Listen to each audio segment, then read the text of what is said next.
Jumpa lagi di channel Pejuang NIP.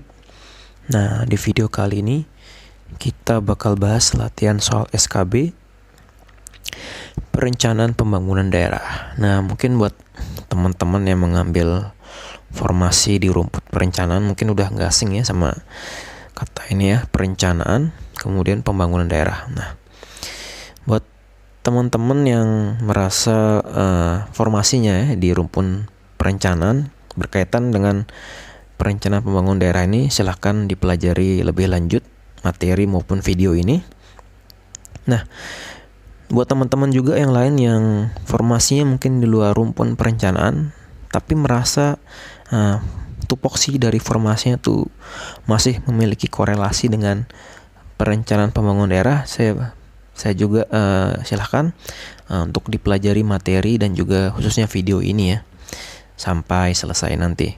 Nah, buat teman-teman yang sudah subscribe channel ini, saya ucapkan banyak terima kasih.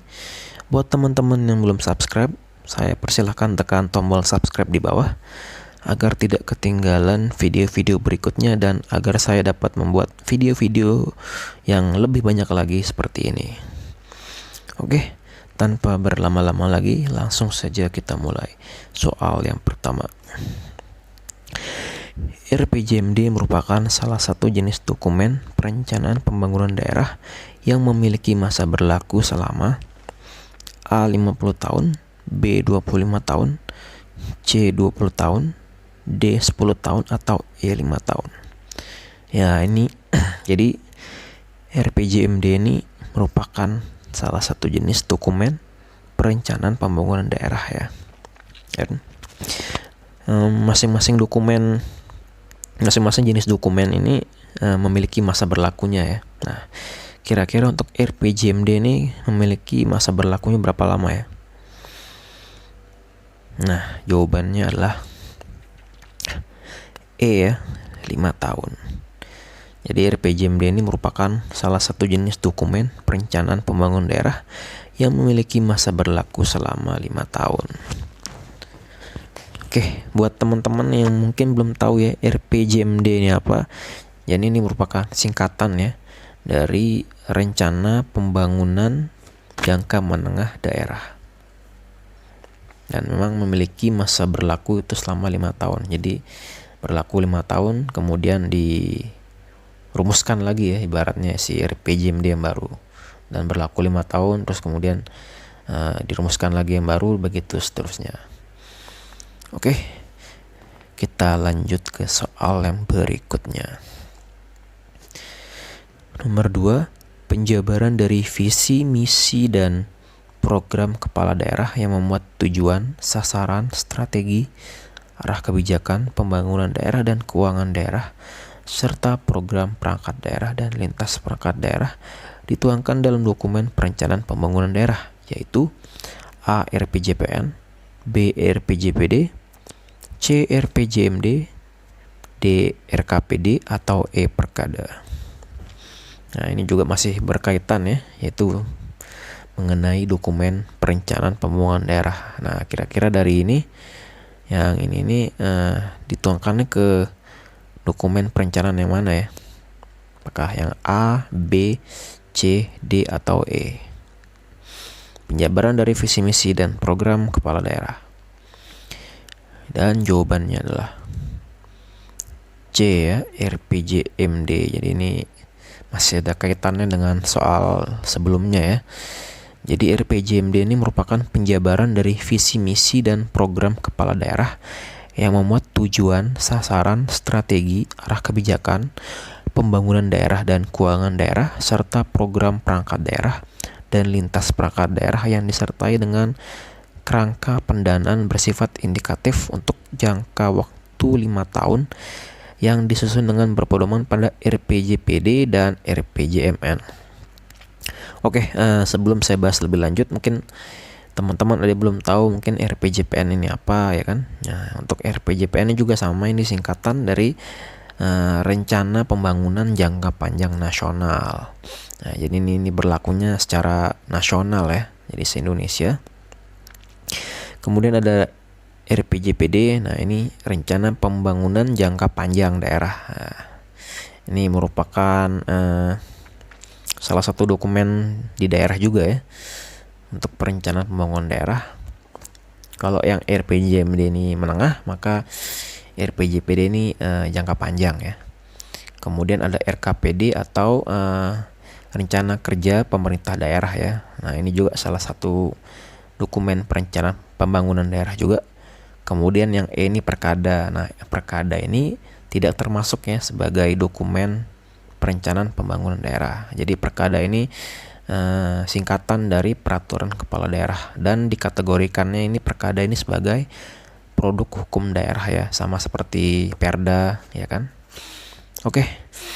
Jadi di sini yang mau saya jelasin juga, mungkin teman-teman ada yang ngerasa kalau kenapa si RPJMD ini berpedomannya pada RPJPD dan RPJMN. Kenapa tidak berpatokan dengan RPJPN ya, yang jelas secara nasional lah ya kan. Nah, jadi kenapa berpatokannya ke RPJPD dan RPJMN? Nah, karena si RPJPD dan RPJMN ini sebenarnya sudah ketika perumusannya itu sudah berpedoman kepada RPJPN. Nah, jadi sudah otomatis ya ketika si RPJMD ini berpedoman kepada RPJPD dan RPJMN, itu sudah otomatis dia akan berpedoman ya atau mengacu juga ke RPJPN, kurang lebih seperti itu. Nah, di sini juga teman-teman perhatikan dikatakan di sini visi misi dan program kepala daerah dan seterusnya ya. Nah, ini yang membuat penting adalah ketika seorang kepala daerah ya waktu masa kampanye gitu ya menjadi calon kepala daerah, itu dia ketika menyusun visi misi dan programnya, nah itu dia harusnya sudah berpedoman ya dengan dua dokumen ini ya, karena nanti ketika dia menjabat visi misinya dia tuh akan menjadi dituangkan ke dalam si RPJMD ini. Nah, jadi penting sekali ketika masa pencalonan ya, mencalonkan diri sebagai kepala daerah, visi misi yang diajukan oleh calon kepala daerah itu sudah mengacu kepada dua dokumen ini ya, RPJPD dan RPJMN. Jangan sampai bertolak belakang ya, seperti itu. Oke, kita lanjut ke soal yang berikutnya.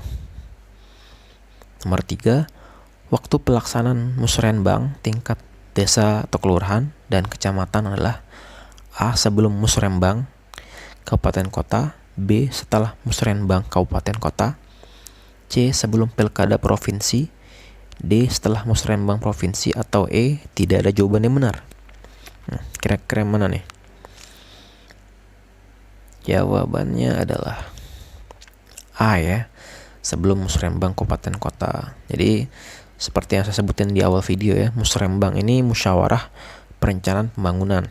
Nah, musrenbang ini dilakukannya itu berjenjang ya. Jadi tentu di sini mulai dari level bawah ke atas gitu ya. Nah, jadi tentu kalau di sini pertanyaannya kapan pelaksanaan musrenbang tingkat desa, kelurahan dan kecamatan itu diadakan. Nah, tentu di sini yang paling cocok ya adalah hal ini ya, sebelum musrenbang kabupaten kota.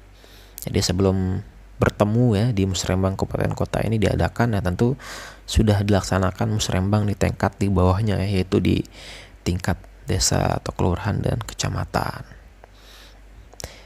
Oke, kita lanjut ke soal berikutnya.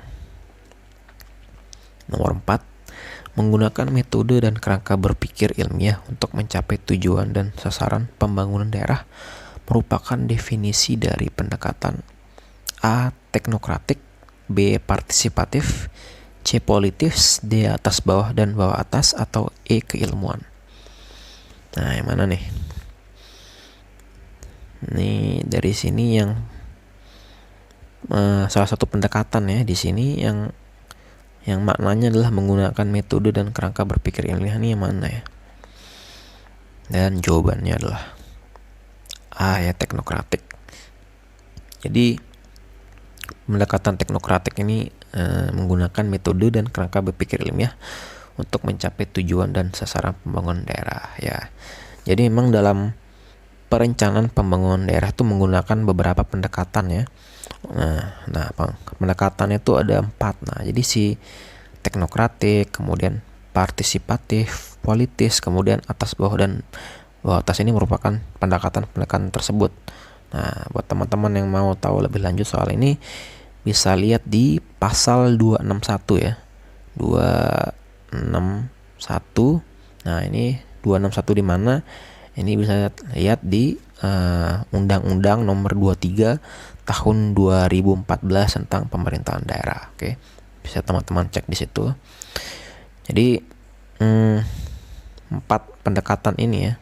Kalau tadi teknokratik itu dia fokusnya ke sini, metode dan kerangka berpikir ilmiah. Sementara partisipatif ini dia melibatkan ya masing-masing stakeholder ya atau pemangku kepentingan atau kebijakan. Kemudian politis itu kurang lebih maknanya adalah tadi itu ya yang nomor sebelumnya ya, yaitu penjabaran visi misi kepala daerah. Oke. Nah, kalau atas bawah dan bawah atas ini juga sama, masih berkaitan dengan soal sebelumnya. Jadi dilakukan itu secara berjenjang gitu ya. Jadi itulah makanya kenapa disebut pendekatannya atas bawah dan bawah atas, kurang lebih seperti itu. Nah, sementara kalau keilmuan ini hanya pengecoh saja ya. Ini tidak termasuk dalam salah satu pendekatan ya dalam perencanaan pembangunan daerah. Oke, kita lanjut ke soal berikutnya. RKPD merupakan dokumen perencanaan pembangunan daerah yang berlaku selama A 10 tahun, B 7 tahun, C 5 tahun, D 3 tahun, atau E 1 tahun. Nah, kira-kira yang mana nih? Tadi sempat saya singgung ya RKPD ini. Dan jawabannya adalah yang E 1 tahun. Jadi RKPD ini merupakan singkatan ya atau akronim dari Rencana Kerja Pemerintah Daerah. Nah, si RKPD ini berlakunya untuk periode 1 tahun ya. Jadi untuk yang dokumen perencanaan pembangunan daerah yang RKPD ini itu berlaku selama setahun ya. Oke, terima kasih buat teman-teman yang sudah nonton video ini sampai akhir.